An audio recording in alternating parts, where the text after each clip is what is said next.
Thank you so much. Have a good night. Thank you. Thank you. Mr. Santos.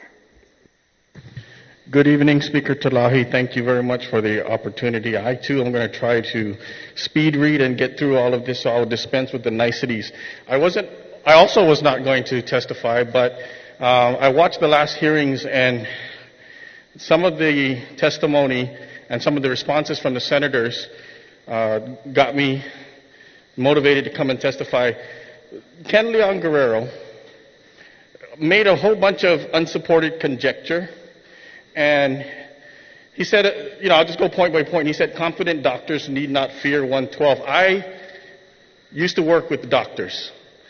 I was also the advisor of Major General Tracy Artero Lujan Smith, the first female brigadier general of Chamorro descent. She was here not too long ago. Anyways, I worked with hundreds of doctors in the 807th Medical Command, and majority of them are private practitioners. Anyways, that's just oversimplified. And he offered no support for that. Okay? He said that in his personal experience, he went undiagnosed for so many years by the best and the brightest, and then he came to Guam and he got diagnosed. Well, I wonder why that is. So that testimony actually supports the fact that the Mandatory Medical Arbitration Act, which fostered a greater medical community on Guam, actually he benefited from that. Then he compared medical care to mechanics. That's a very inappropriate and absurd analogy. When your car breaks down, you can go get another car or rent a car. We're talking about your health here, okay? So, again, he said that there was no legal recourse in the medical field. That's just not true.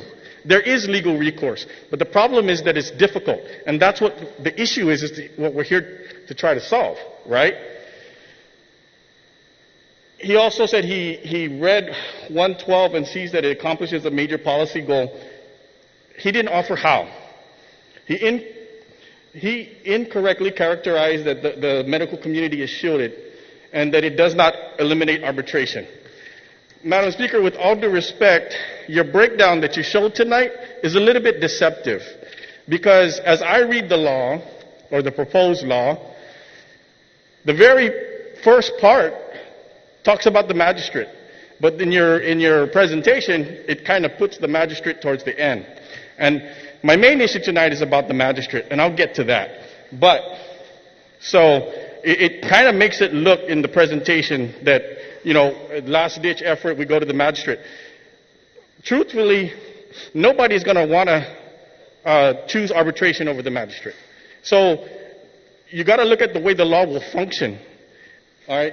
So, he said the bill is good for doctors and protects them from frivolous lawsuits. We've already seen, this bill is not even law. It's already causing negative effects. All right? It reminds me of a bunch of adages that we are all familiar with.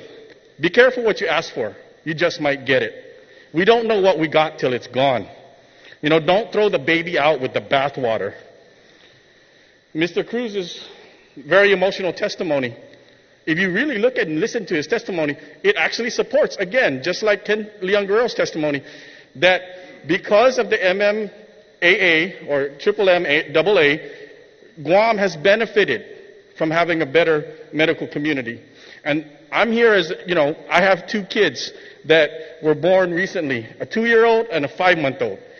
And they both needed specialist care during the pregnancy.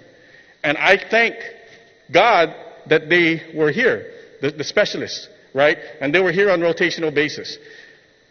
I too, like some of the other people who testified, I've been a public servant all my life. And I left Guam so that I could get higher education so that I could come back and serve Guam. That was my purpose and intent. And I love Guam. But if anything should happen, should my kids need any medical care, I will move in a heartbeat. Okay? We talk about the brain drain. It's not just doctors that are going to leave. It's other people that are going to leave too. Okay? He says Bill 112 will cost doctors nothing. As I said, advise doctors. Doctors are very emotional people. It's like the stock market, right? They're going to make business decisions based on their emotions, okay? So Bill 112 is going to scare them away. For better or for worse, that's the result that's going to happen, okay? Dr. McNitch. Thank you, Mr. Santos. I'll submit written testimony, but just to end this, Dr. McNitch's testimony was he didn't even read your bill, Your Honor, Mrs. Speaker. He didn't even read your bill, Thank and you. it shows. Thank you, Mr. Santos.